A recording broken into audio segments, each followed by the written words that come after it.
So I've had a lot of requests on Facebook, Instagram about a build thread, which I don't have. So here is my 2012 K-Swap Subaru BRZ. No one help, I don't need no one else. Build it by myself. Bourbon from top shelf. Yeah, I don't need no one. Lowered on 10 coilovers on Japan Racing wheels with a Rocket Bunny V1 kit, carbon fibre spoiler, rear Rocket Bunny diffuser with a bumper cut to save relocating the light, rear sequential LEDs, and the main focus point is the K20.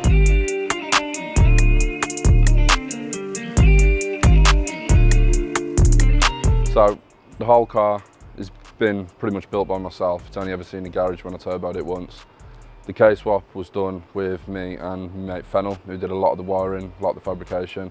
One point to note, we're not fabricators, we're not electricians, we don't do cars for a living. It's literally just a hobby and a challenge to see if we could actually do it. So what it is, it's a K20A2. It's mounted to an RX-8 gearbox, which I extended by around about 150 mil. That was essentially just to throw the engine forward and the gearbox back, so that you've got a lot of room to work with here, and so the shifter comes out in the right place due to the trans tunnel being so small. It's rough, there is things to note. I mean, like this needs tidying up, this needs tidying up, I've got nothing on here. And it could do with some form of dry sump, just to drop the engine down 4-inch. The scoop's not permanent, that's just to stop everything getting absolutely soaked, because drove down to Players in the rain and that was absolutely awful. There was just water everywhere and I don't like that. So it is rough and it is home built, so it's not going to be anything perfect. So one thing I did get lucky with is the prop shaft is a standard RX-8 carbon fibre prop shaft. I managed to get that to fit perfectly with just an adapter plate in between that and the diff.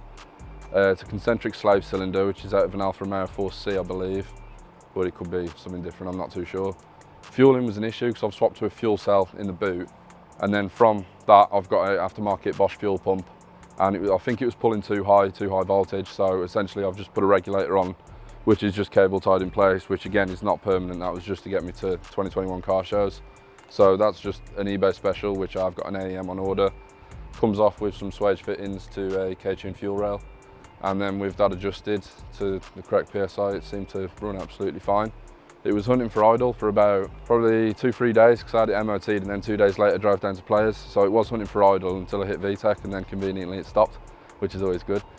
Ram air intake, but otherwise it's just completely stock. The coolant system again was made by myself, some stainless steel pipe using an OEM BRZ radiator, and that seems to work fine. The coolant sits at about 86 degrees, which is convenient for it being an 86. ABS doesn't work, but the brakes are still linked through that. I haven't touched any part of that.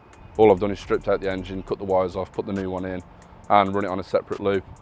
So it's not integrated just due to the BRZ being CAN-bus, and I don't deal with CAN-bus, CAN-bus don't deal with me. It's not very good. Honda isn't CAN-bus, so getting into integrate was just a no-go. It's running stock power off a stock ECU at the moment. I didn't want to flood loads of money in because with me doing it myself, I didn't know if it was going to work or not. So I did stuff on a budget just to ensure that it would work, and now that I know it works, I'm going to start changing little parts here, like I'm in the fuel regulator, I want a turbo, some sort of different manifold. If I don't go turbo, I'll probably go supercharger or something like that. There's enough room there for one. Well, first protocol is the ECU and getting it tuned, because at the moment I don't think it drives 100%. It drives, it works, and that's good enough for me for now. But otherwise it seems to be running fine. The heater matrix has been bypassed essentially by this hose here, because the heater matrix is right back there, and I'd need some custom hoses made. I just couldn't manage to get them off myself. So for now, this is how it sits, it works, it drives, and from what I'm aware, I believe there's one in either Sweden or Switzerland, which is like a track one, but I don't think it's done yet. Other than that, I know of 3 K24 bottom end, so K24 Franks in the US. Other than that, this is the only one, so this is definitely the only one in the UK that's actually on the road and working. And there is a lot of stuff that needs neatening up, but as I said, it's a home built project, and I think all in it cost me about £4 grand to do myself. That's all the time myself, all the labour myself. So it did take a long time, but the money was worth it. I mean, if you look at the fabrication, I'm not a fabricator, but the exhaust stock manifold cut off about here, and then I just welded a new piece on so it sticks to the stock exhaust. The engine mounts are pretty much solid, which ain't the comfiest, but again, I fabricated them myself, and they've just kind of got some rubber bushes on the bottom and on the side. So there's one on the left-hand side there, one back here, and then there's a gearbox mount underneath to hold the gearbox in place. In terms of gearbox, I do want to change to a sequential because I don't think the RX-8 one is going to hold up power. At the moment it is making noise. I don't know if that's a concentric slave or just because it is touching the trans tunnel. But either way it's making noise and it's not something I want to keep, so I do want to change it. And I mean stuff like this, there's just little brackets that are knocking about which aren't the neatest, but to get it working, to get it running, it did the job. So interior wise, there's not much standard left. NRG bucket seats, which I believe are the same cloth pattern as the Prismas, they're just not branded Prismas. Yashio factory harnesses from Japan, which probably would have been cheaper just to go to Japan and get, which we worked out in the end. Willwood hydro setup, which goes to dual calipers. At the moment it's just teed in, it's not on dual calipers. I need to put those on, but I have got some Audi calipers which seem to fit nice. Likewise gear shifter to a little bit of gate steel that I made for the shifter mount and kind of angled it, almost like an EP3, so it is like quite a nice tee off for that. Steering wheel is a Volante, which was imported from America to a D1 spec quick release. And it does sit quite far, which is annoying when you're trying to drive, but to be honest, with everything that's gone into it now, it's not the worst of my problems. 5-panel mirror, and then in the back there is, behind the seats, I've done a rear seat delete with a battery relocation to behind the passenger seat and a firewall due to the boot mounted fuel tank. I didn't want to go up in flames, so firewall's just there to keep us safe. Fire extinguisher is down the bottom, and I've also got one in the boot just in case anything was to go wrong. And the special part I like to think about the interior is the roof liner, which took about 10 hours and was a project, but it is starlit, which is nice at night and works as an interior light.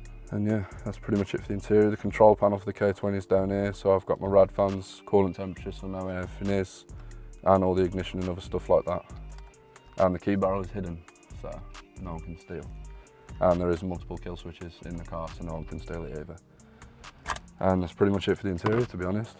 I wouldn't feel like it's build Fred without showing it driving, so I'll hop in now, get it running, we'll go for a drive. I'll show you how it works.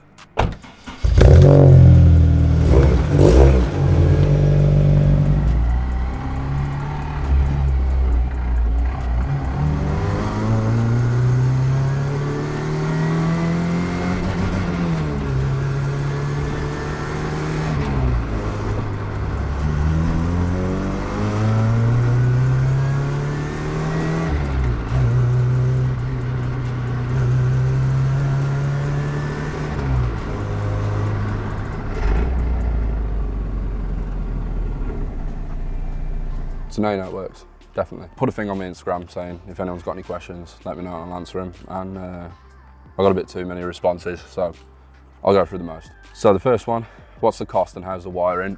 Basically it's a stock ECU, which is just under my dash here, which you won't be able to see. And it's like a universal loom. You can essentially have the engine running outside of the car, so the engine doesn't actually earth to the chassis at all, there's no integration. When I did that and earthed the engine to the chassis, it blew a window wiper fuse. And that threw everything out. And I don't know why it did that, but it did that. Is this a video of you having a breakdown? Probably. I am having start motor issues at the moment where I get one start and when it's hot, it doesn't restart. So if I was to go start it now, it probably wouldn't and I'd need a bump or a jump. So technically it is a breakdown. Fennel, when do I get to drive it and send it limmy? Fennel's the guy that built it with me. And culture shock, definitely, because we're splitting the drive, so you can hit limmy then and hit VTEC. What sump are you using, baffled or factory? It's factory, not baffled at all. I'm a sketchy guy, as you've seen, so I just put a little bit more oil in. If I go turbo, I'll go either a dry sump or baffled a sump or notch sump or something like that. I know that I think it's K Industries are coming out with a sump which will clear the subframe and everything. That's why it sits so high now, and it will allow me to drop it down about 4 inch or so. So that'll be good. How hard was it to fit the engine? Fitting the engine weren't actually that bad. I had to wait for the extended gearbox shaft, so that's made out of VN24T, double nitrided, and I had to have the gearbox built, because I didn't want to, that's the one job I didn't do myself, was build the gearbox, just because it's a lot of time, and I mean, it was only like 250 quid anyway, so it weren't that bad. And going back to the first question, I did actually just forget, the cost is about 4 grand. All in, it was probably just shy of 4 grand, and that's not including stuff like the seats and the harnesses, because I don't believe that's part of the swap. But stuff to do with the swap, it was probably about 4 grand with me doing everything myself. Is it faster or slower? Which is definitely a nod to Adam C's video. I don't know. Yeah, I feel like I felt safer driving quicker in the sense that nothing's going to blow up and explode at me because I haven't built it with the stock engine in. But then again, at the high end revs, it does feel quicker now. but it's anyone's guess until I get it on a dyno, to be honest. Did you have any experience doing anything like this in the past? So the biggest thing I've done other than this was 1, the Rocket Bunny kit, 2, I turboed an FA20, which did blow up on the dyno due to me putting too much sealant on the timing chain cover.